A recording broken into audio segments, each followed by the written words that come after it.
Okay, and welcome to Titansgrave Diggers, where we normally analyze, dissect, and conjecture a little wildly about Geek and Sundry's actual play show, Titansgrave: The Ashes of Elkanah. However, of course, it ended last week, and so we are back this week with actually a special guest. And so we'll just now actually just kind of analyze, dissect, and discuss the game itself here. Joining us, of course, always is co-hosts Eric and Shannon. And also with us, of course, is our special guest, Nicole Lindroos, who is the general manager and co-owner of Green Ronin, who is, of course, behind the Fantasy Age role-playing system, which is used in the Titansgrave game. And so, Nicole, welcome. Thank you very much for taking time out of your evening to join us. We Thank really you for having appreciate it. me. Absolutely. You know, one of the things, before we get to the questions, one of the things that we were talking about just before we got on the mics was the fact that this show, the Titansgrave show, seems to have really um, has done a good job of reaching out to either new gamers or people who have never gamed to kind of introduce them in role playing. And was, uh, I guess, have you seen the same thing? That's what we've noticed, but have you seen the same thing? I've certainly seen it. I've seen it on the Twitter hashtag, and from also from feedback to our website, the Green Ronin website, from people who are interested in learning more about the game and admit through customer service emails that they don't know anything about role playing, but the show has really converted them and made them want to know more. So that was our intention bringing it forward, but it was also like explicitly something that Will wanted to do with the show too. And why do you think that is? I mean, what is it about either the game or the show that you think has been able to make that appeal and make that happen? Well, that's a big question. Um, I think that being able to put it together as a real show with production values and editing and basically showing it be a smooth experience, cutting out all of the and tangents that sometimes detract from the main story, and just kind of putting it out there as one cohesive, solid thing that people can experience. I think it was conceived that way, and I think that it fulfilled its function very well by just being accessible like any other TV show would be. Yeah, there's a lot of well, it's a really good, well-produced show, but if you look online and things like that, there's always the stigma of watching somebody play a role-playing game. I never got that feeling once from Titansgrave. It was like it was a show, and sure they were playing the game, and I think the graphics and everything like that just it really enhanced like that feeling. People felt more. You didn't feel stupid watching it because it's a game that most people hadn't played at that point. Yeah, I agree. I think that did have a lot to do with it, and I think sometimes I kind of wondered in the back of my head, with that kind of polished look to it, is it a situation where there's to a certain extent a false representation of what a role-playing game session is like, but ultimately I don't think that that's true. I mean, you're right. Yes, all the ums and ahs get edited out, but in a show like this or in any kind of real actual play type representation, you kind of have to do that because you want to keep people entertained and keep them going, kind of as far as keep their attention, and it did that really well. So let's jump into the questions here. So how did Green Ronin become involved with Titansgrave as far as the show and the franchise? How did that come about? So we had known Will for several years. Just started out by being friendly. He was a fan of some of the other games that we had done before. He was a big True 20 fan in the D20 era. Um, so he knew us, and we would chat about game stuff a lot. And then when he did tabletop and Chris ran Dragon Age for him on the show, he had actually played with us before when Will Hindmarch was our Dragon Age developer, and I came up with the stunt of axe tackling because my words don't always come the way I expect them to. So I was trying to describe a stunt, and I said I axe tackle this guy back through the doorway into the other room, and it was basically combining two existing stunts to create an effect. But the guys liked it so much that Will made us T-shirts, and it was good fun. But that's the kind of relationship we had. So when he was thinking about doing something like this, he came to us and said that he really thought that Age was accessible and simple and would show off well as a show that was recorded and then played back for people. So we said yes, and a partnership was born. Nice. Yeah, and I think that's absolutely right. I think the game system does lend itself very well to the format of the show, and kind of makes you realize what the potential is, essentially when you're in a situation where there are no cameras, and how much fun that can be around when you're sitting around the table as well.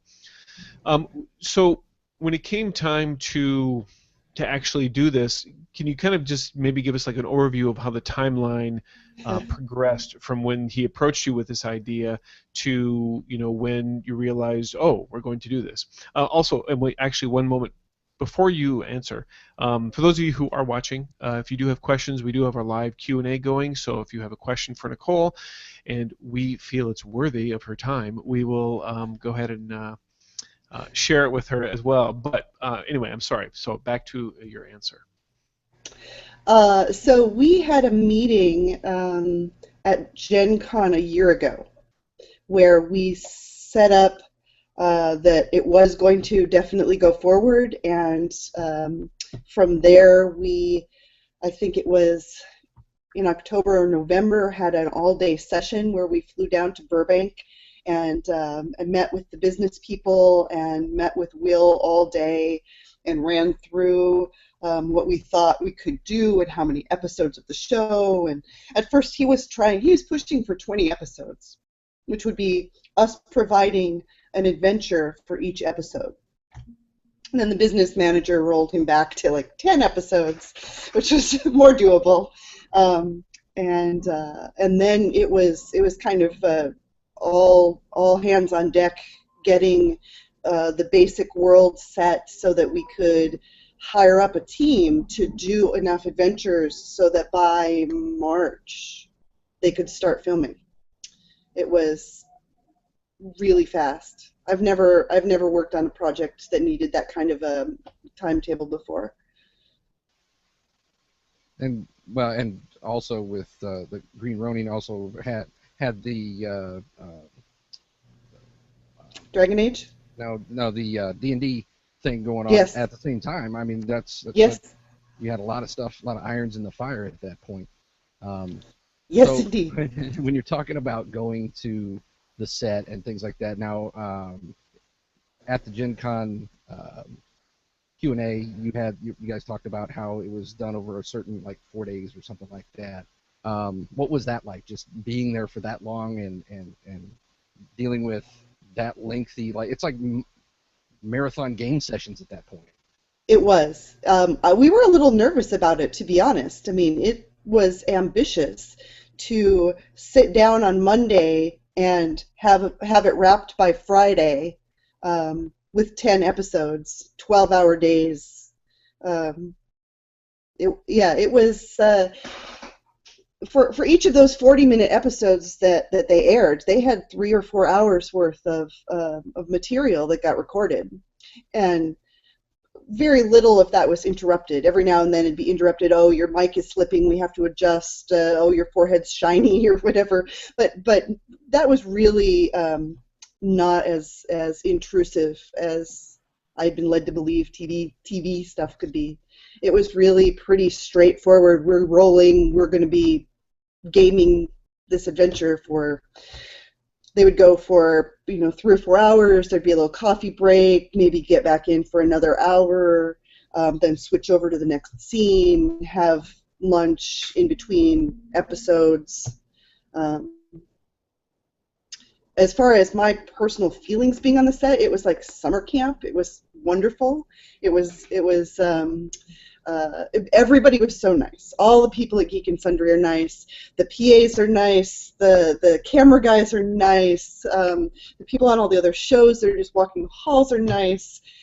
So it was just like going and meeting wonderful, intelligent, creative people who were constantly interested in what we were doing and in making it really good. And then the cast was great. The cast was so much fun.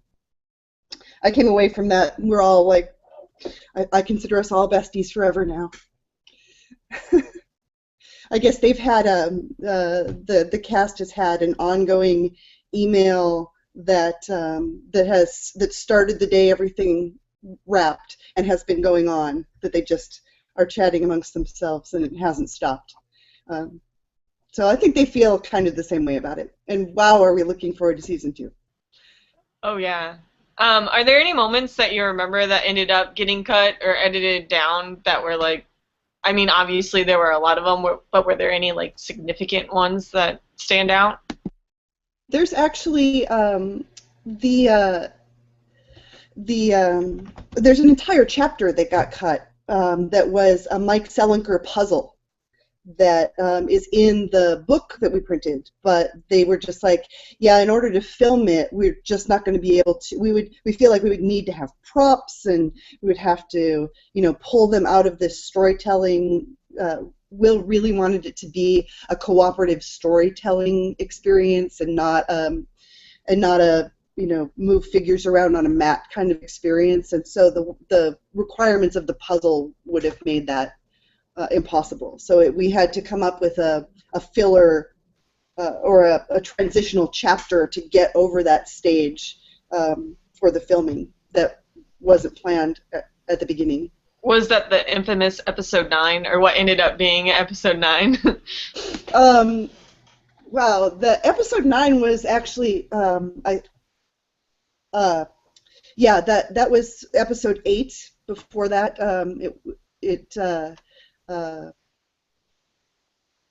there was a whole running this gauntlet of environmental challenges and stuff that ended up getting cut because Will and Ryan came up with all this really great, very character-driven material. And I remember when they were filming that, you could hear a pin drop. There was nothing. People were holding their breaths as they watched this thing being filmed, and what you saw in that episode is only a portion of what they filmed. It was very in-depth and really, I'd forgotten how, I don't want to say down, but how serious everybody got for the last episode after that experience, because for everybody watching, it was a week in between, and for everybody who was filming, it was like, all right, we're going to have lunch, and we're going to come back, and we're going to play now, and so everybody was still really feeling all of that, angsty drama stuff right away. Yeah, it's hard. When I watch it, I remember everything that's on camera, but sometimes it's hard to remember all the additional stuff that informs my opinion about it. As a specific thing that I can pull out and show you. When you you were involved in writing the finale episode, right? That was you helped co-wrote that, or was that all of you? Nominally, yes. So what did when you talk about the compressed timetable that you had? I mean, in these marathon game sessions, clearly, most gamers will sit down for 4-6 hours max, and here you are, pulling these long days consecutively. How does that affect you for the writing process? How did that affect you in regards to what you had to do to get done? And what you had to, how you had to basically focus yourself. How is that process? In that compressed time frame. Because normally as a freelancer you have plenty of time to figure this stuff out, but you clearly did not. So how did that work? So one of the reasons that I took on the writing of the final chapter was because I knew that I could be on set, and I anticipated that there was going to be a deviation the further we went through this preset story based on what the characters actually did. I mean, that's just GM experience, right? You can have a pre-written adventure, and boy, we've written a lot of them over the years, and the characters are always going to throw a wrench in the works, and pretty soon you're way off track. So I purposely took on that role of being there to try to adjust it and fill in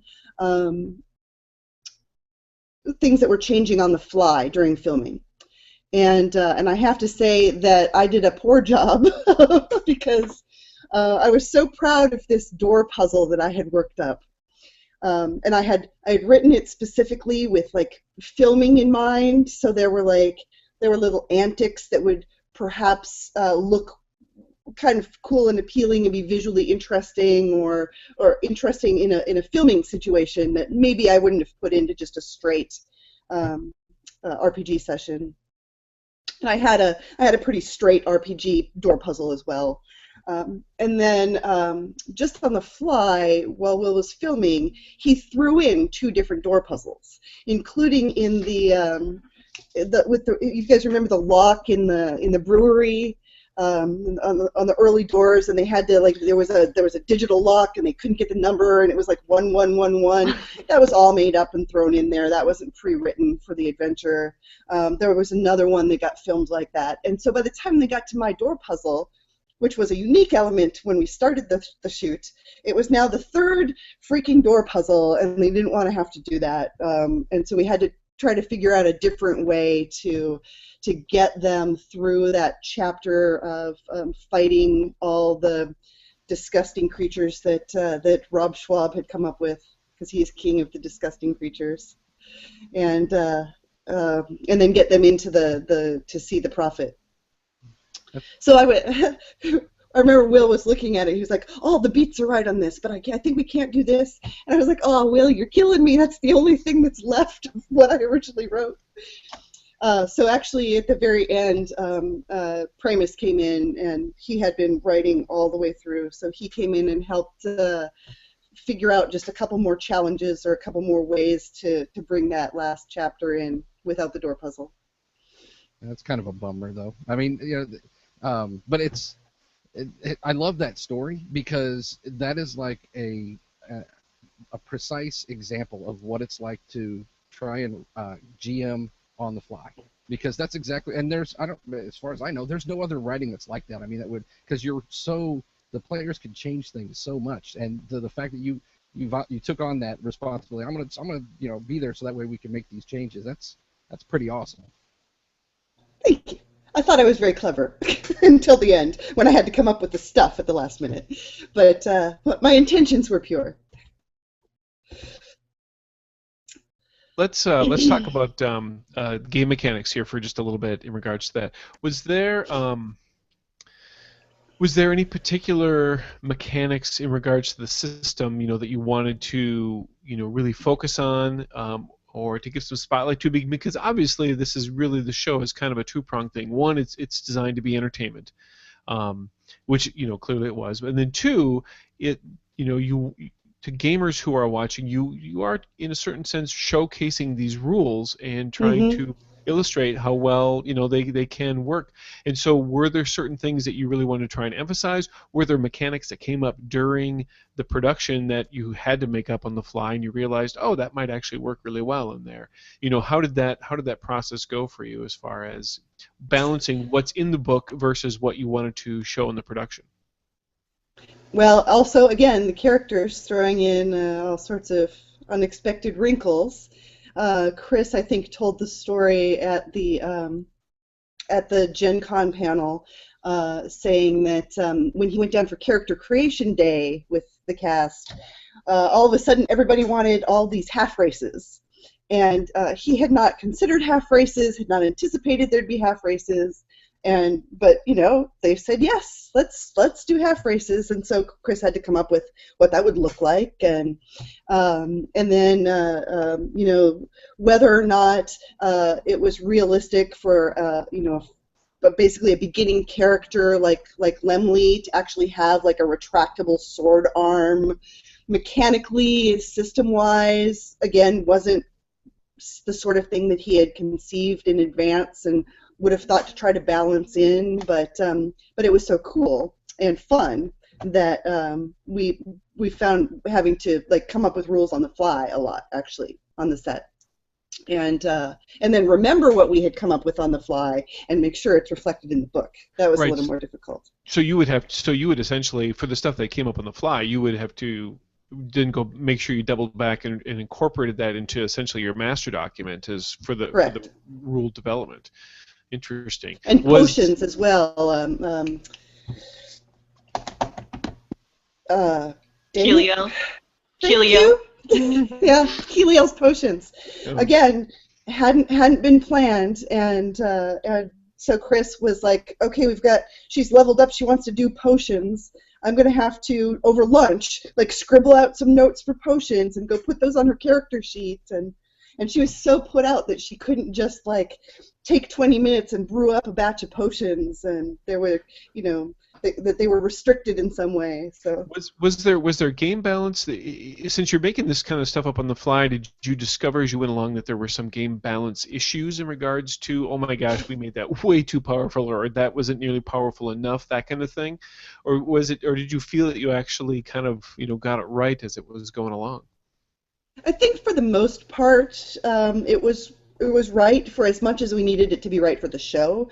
I think after the fact is where we ran into more where Chris was like in the development of the Titansgrave book specifically, kind of tearing his hair out a little bit, trying to make sure that people who come in and are just going to sit down and have a game that's not for show can have a nice, enjoyable, well thought and balanced game. Fingers crossed. Was there any setting stuff that you like kind of had to come up with on the fly, or was it pretty much open before they started filming for Will and company to make up as they saw fit? So Will and Ryan had worked together on a lot of like look and feel sorts of things before we came in to do the filming. And so, like, Will had written up this really evocative short story that kind of highlighted how magic and technology maybe worked together in everyday Nostora, stuff like that. But a lot of it was left very open just so it could be filled in for the purposes of the show. Because there's some of that just has to clip along. We only have so many days. The cast is only there for so many hours a day, and I saw somebody I think critiquing a little bit of Will's style, where he would say, "Okay, so you walk forward and this happens," and not letting the character or the player like move their own character through the story at some certain times. And I think that was also a condition of being on film and knowing that it has to move ahead now. We don't have time where if it's just my game session, we can put off the resolution of this thing until next week. But we were on the clock, so we can do that. Yeah, at home you can stay away from being railroady, whereas when you're producing something, sometimes you have to say, all right, and now you do this. There was a point on the last day of filming where we were talking about like what would it take to get people to stay an extra day, and how badly would it blow the budget if we wanted to film for extra time, and thankfully we didn't have to resort to any of that, but I wouldn't have wanted to blow their budget. So when it comes to season 1, what is your favorite moment?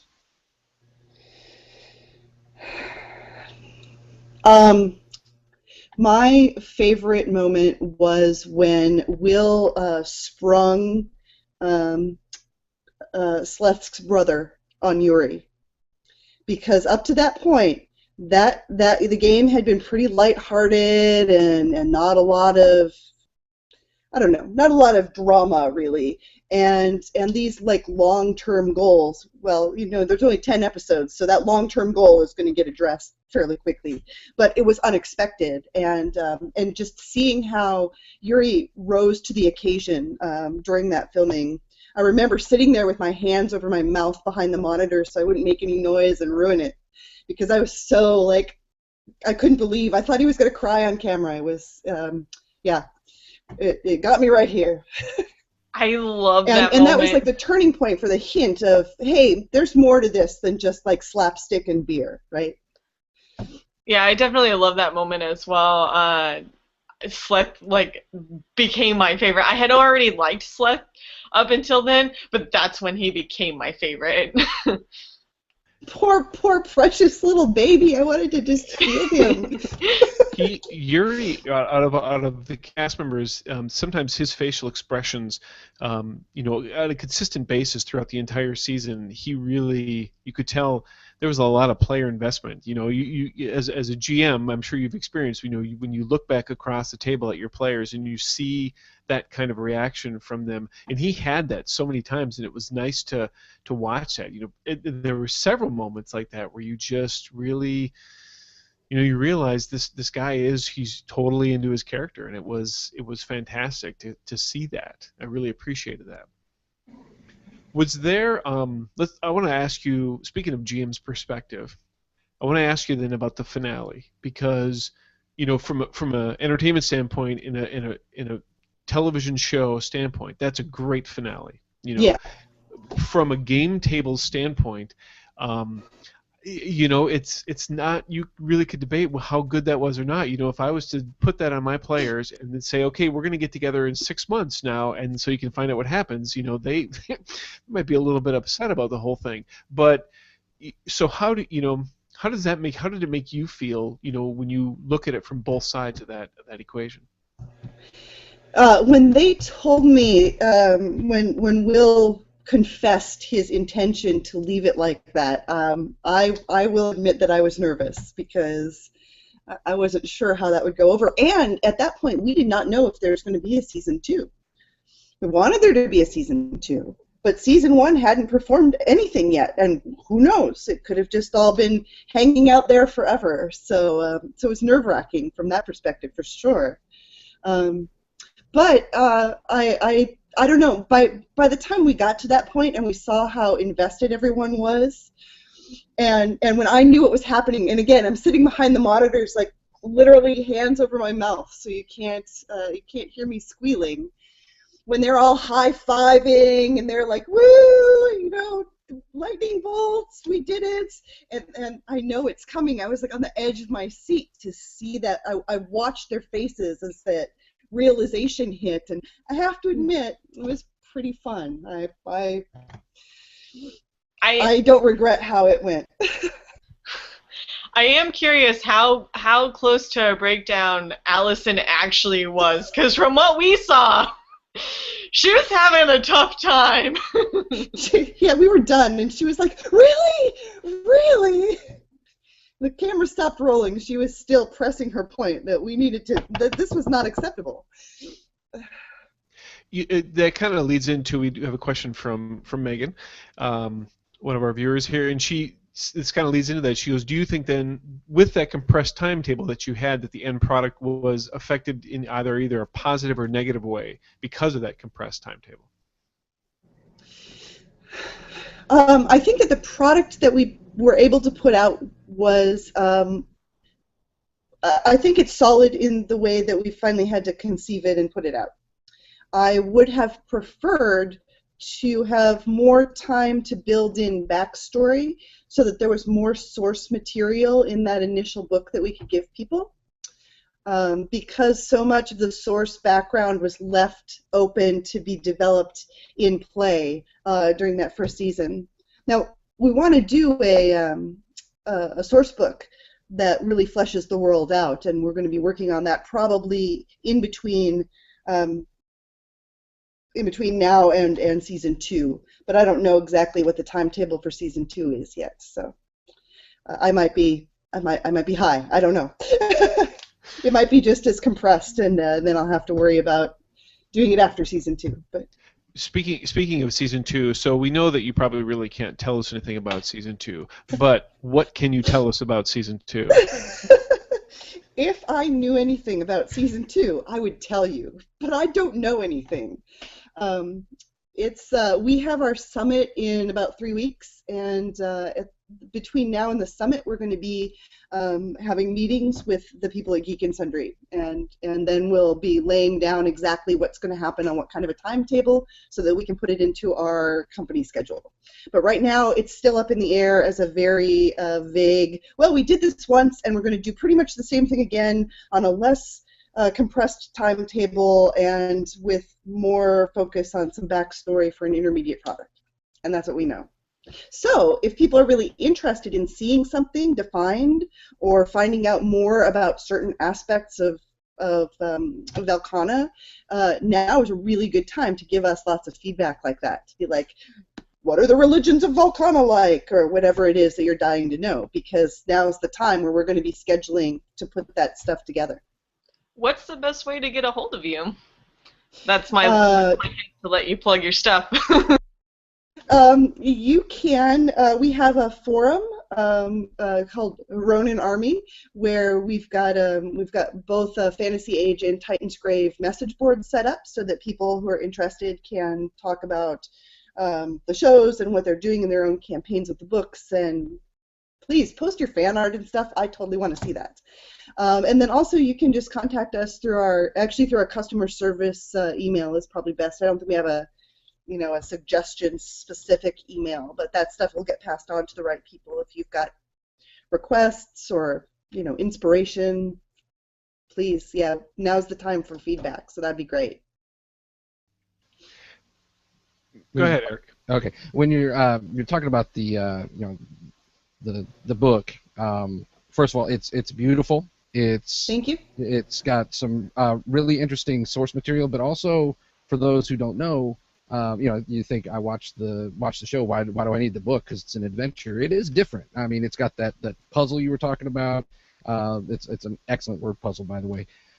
So when it came to like writing the book and everything and getting everything together for the book, how much of that was, hey, let's include these ideas that we had after the production? Was there any things like that happened? There were a few places where we knew that the players had found something out or created a situation because of who they were that might not translate or might not be fun just to replay exactly what they did. So everybody who contributed a chapter came into it knowing that we would want them to at least consider things that they could put into their chapters that would be a little bit different, or give a twist or an alternative ending or an alternative motivation, because we wanted people to have value with this and not just see exactly what they saw on the show. Especially, I have to say, especially the ending. I was like, there needs to be a way to make this playable, even if you've watched the whole show and you know how it ends. So I hope we did that. I like to think that we accomplished that goal. When you're working with that many writers, how do you, and it is a kind of an interwoven kind of storyline, kind of that. How do you coordinate those kinds of efforts with that many people? That many people in that short of a time was kind of a challenge, and so we came up with a framework where we asked everybody to take on. We outlined all the chapters and said, in this chapter, this has to happen, and then this is the world or the setting or the scenario, and your job is to get the players from this starting point to this end point where it will hook up with the next guy's chapter. And then that whole middle section is, open for you to play with, and Will was able to come in and say, I don't really like mnemonic tubes, we're going to cut mnemonic tubes and do something else. And so we were like, okay, no mnemonic tubes in Nestora. But just in general, that's how it was set up. And then each person who wasn't doing the absolute first or last adventure had to be in contact with the people who were on either side of them, so that their transitions could be smooth. And I think it worked out okay that way.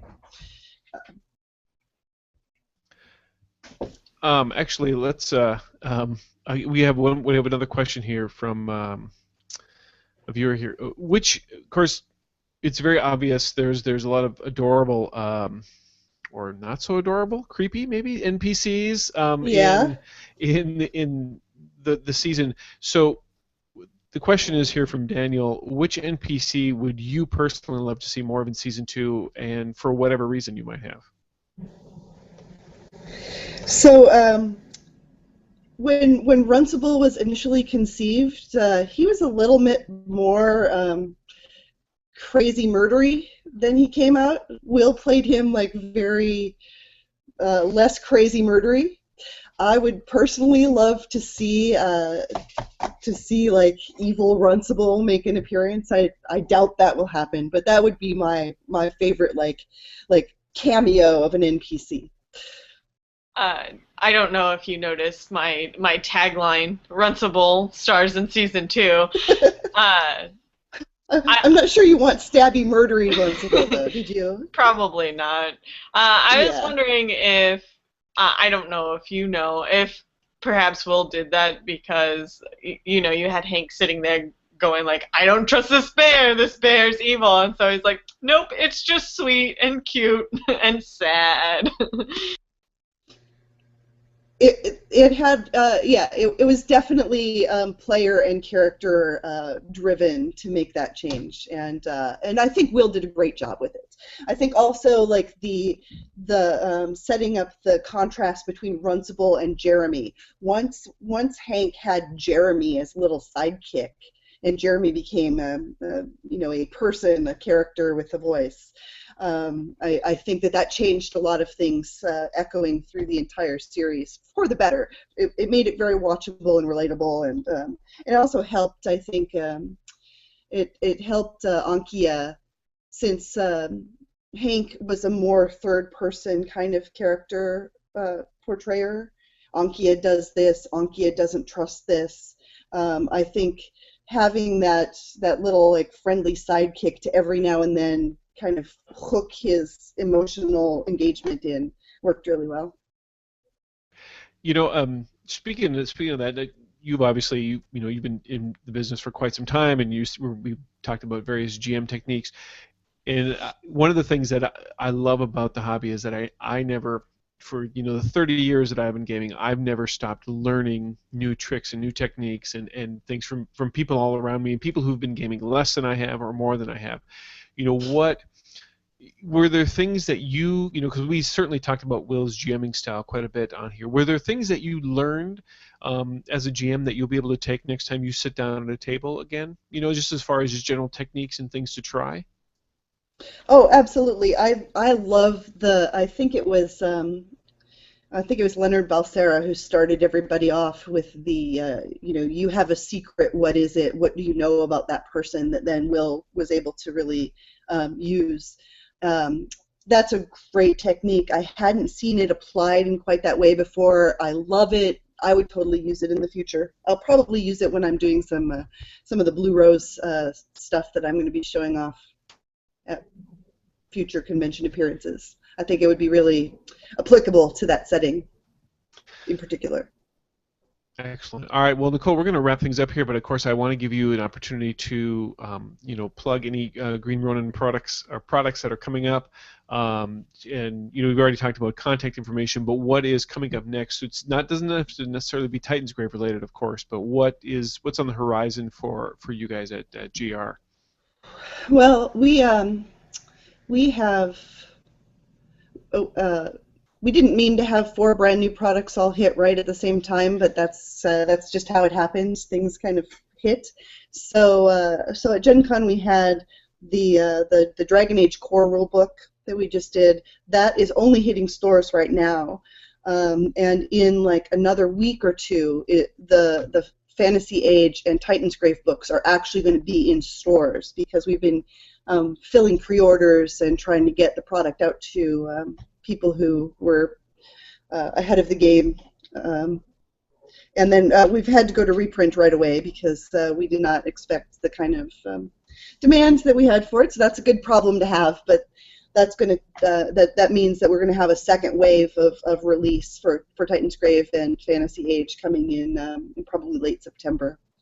And then we have our card game, Love to Hate, which is a new area for us. We've dabbled in card games before, but this one I think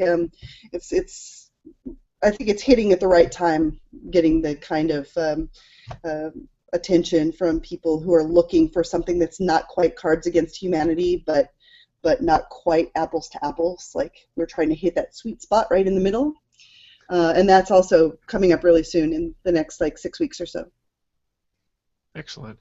All right. Well, thank you once again, Nicole, for joining us. We really appreciate it. Of course, if people want to interact with you on Twitter, it's NIKCHICK, correct? Correct. All right, excellent. I got that correct. Of course, as far as our show, you can always find us on Twitter at TGDiggers, and we're, of course, on Google Plus as well.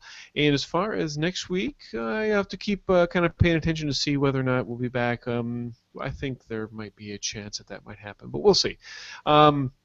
Anyway, once again, Nicole, thanks for joining us, and until Season 2, I guess you will find us all in the ashes. So thanks again, and we'll see you soon, folks. Thanks for having me.